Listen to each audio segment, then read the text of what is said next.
What are the differences between regular and improved bow in Red Dead Online, and which one is better? To find answers to these questions, I fully tested bows in Red Dead Online, and spoiler, there are a lot of differences between regular and improved bow in Red Dead Online. They are completely different weapons. You can purchase regular bow after reaching level 10 and it will cost you $144. As for improved bow, there are no level requirements, but it doesn't really matter because it will cost you $275 and you probably won't have so much money until level 10 anyway. You cannot change the way regular bow looks in Red Dead Online, but as for improved bow, you can not only customize it, but also you can buy different weapon variants for it, including pretty expensive but pretty cool skins that you can purchase from Gus. And by the way, you can buy them even without purchasing the Naturalist role. According to Catholic description, improved bow uses less stamina when drained. So let's test it, because you know what, in Red Dead Online weapons, ability cards, pretty much everything is not always works as it said in the description. On the left side of the screen you can see me drawing a regular bow, and on the right side I'm drawing an improved bow that I just bought. By the way, in Red Dead Online, when we are aiming with the bow but not firing an arrow, we are using stamina. And already something weird is happening during this test, because I'm definitely running out of stamina with improved bow faster than with regular bow, when according to description improved bow should use less stamina. It happened because I just bought improved bow and haven't leveled it up yet. Yes, you level up weapons in Red Dead Online by using them. It's called weapon familiarity, and it's something that game is not really telling you about. So repeating this test, but this time I'm using improved bow with the maximum familiarity. By the way, to level up weapon you have to kill around 200 NPCs. But according to my tests, for most weapons it only affects reload speed. Anyway, as you can see, this time results are different and improved bow works like it should. I completely ran out of stamina with regular bow in 36 seconds, and with improved bow it took 46 seconds to run out of stamina, so it's really improved. But to be honest, on practice it doesn't really matter. I was using bow constantly in both PvP and PvE and never had any problems with stamina, and even if there were such problems I could always drink a stamina tonic. Anyway, let's move to much more important parameter, damage. According to stats in a weapon wheel, regular and improved bow has exactly the same damage, but spoiler, it's not true, it's actually far from being true. First, PvP, pretty small range and I'm gonna be shooting to the body with improved bow and my enemy is not using tonics, defensive ability card or golden food.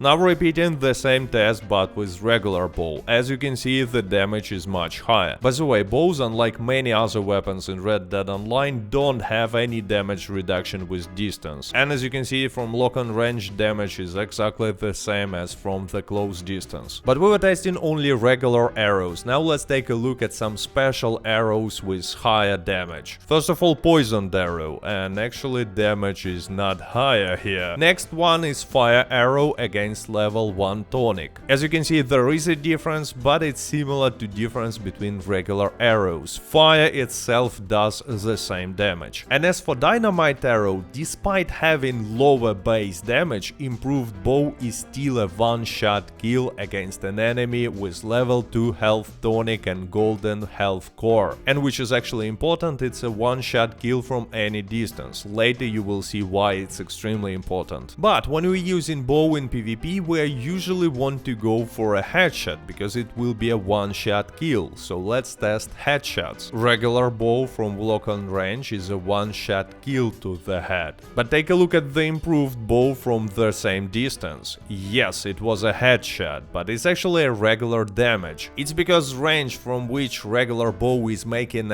extra damage to the head, critical damage, is much lower than with a regular bow. Only from such pretty small range, shot to the head will have more damage than regular shot. So yes, improved bow not only has lower damage, but also it has an extremely small headshot range. So it might look like improved bow is a terrible choice for PvP, but actually it's quite opposite. It's one of the best and most overpowered weapons in PvP. You will see why from our last and the most important test. But first, briefly about damage and headshots in PvE, which is interesting when you fight in an NPCs, there is absolutely no difference between improved and regular bow if we're talking about damage. Easiest enemies you will kill with only one body shot with both regular and improved bow, and against harder enemies, for example in a maximum difficulty legendary bounty missions, you will have to make 3 body shots. No difference here at all. And as for headshots, it's a one-shot kill from any distance, even against tougher enemies. When you're hunting, there is no difference as well. If it's a one-shot kill to the head with regular bow, it will be a one-shot kill to the head with improved bow, and you will also not ruin the pelt quality. So it looks like it doesn't matter which bow you are using in PvE, but no, actually improved bow is much better choice, and here is why. With improved bow you can kill enemies from much bigger range in Red Dead Online. You see, every weapon has 2 more important parameters: lock-on range and painted black range. Lock-on range is basically a distance from which you can use auto-aim on your targets, and it's exactly the same for both regular and improved bow. But painted black range, distance from which you can mark targets by using Deadeye ability called painted black, is much more important, because if you want to hit someone with the bow on any reasonable distance, you will have to use painted black, especially in PvP where targets are moving. And now take a look, it's a distance from which you can mark targets with painted black with a regular bow. It's a pretty reasonable distance, it's much bigger than with repeaters, but still smaller than with bolt action rifle or with Springfield rifle. But as for improved bow, painted black range for it is insane. I cannot even see my enemy from such distance, but I can still use painted black on him. So sending dynamite arrow all across the map and boom, it's a kill. By the way, after you mark your target with painted black, even if the enemy is moving, arrow will kinda track your target down. This enormous painted black range will help you not only in PvP, but in PvE as well. For example, you can hunt animals from insane distances and you will not ruin the pelt quality. But there is one important thing that you need to know about improved bow. I don't know if it's bug or it works as intended, but when you mount it, improved bow has exactly the same painted black range as regular bow. Maybe Rockstar made it so it would be harder for griefers to destroy delivery wagons with dynamite arrows. I mean, at least they will have to dismount before firing a dynamite arrow from all across the map. But anyway, conclusion. In Red Dead Online, regular bow is good for making headshots against other players, or body shots, but you still want to do a headshot. And improved bow is much better choice for any form of PvE, hunting or killing NPCs, and it's also great for high-level PvP when you will have dynamite arrows. And by the way, if you're only a beginner in Red Dead Online and want to reach these high levels where you will have dynamite arrows, I suggest you to go and check my complete step-by-step guide for Red Dead Online beginners that you can see on your screen now. With that being said, thank you for watching, stay safe, stay healthy, goodbye.